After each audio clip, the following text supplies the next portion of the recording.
Şöyle ellerini sıkalım çocuklarımızın. Hoş geldin. Sen de hoş geldin.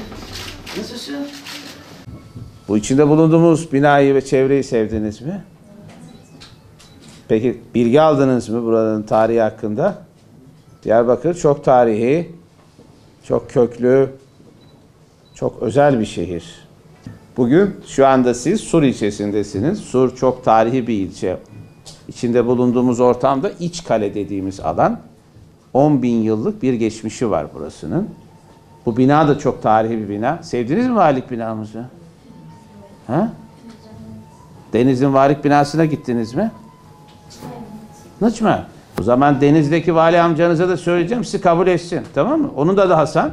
O da benim çok yakın bir arkadaşım. Dersiniz ki Diyarbakır valisi Hasan amca, Denizli valisi Hasan amcaya sizi valilikte kabul etmesini söyledi. Anlaştık mı? Ben şimdi kendisi telefonla da söyleyeceğim.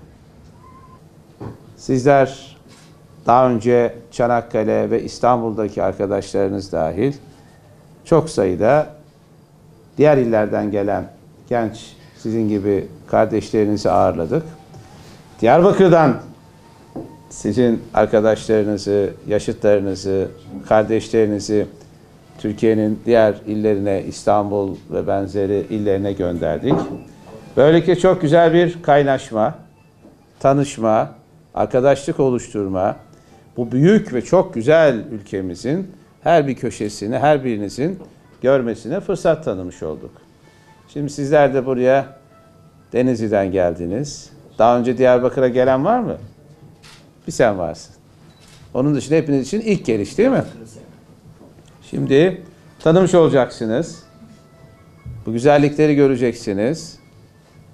Hatıra ya da not defteriniz var mı? Tutuyor musunuz? Ya da telefona mı yazıyorsunuz artık?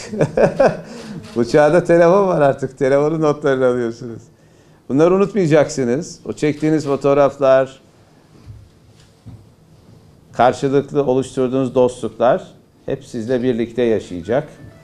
Siz de Diyarbakır'ın güzelliklerini döndüğünüzde çevrenize, arkadaşlarınıza, ailenize değil mi aktaracaksınız, anlatacaksınız.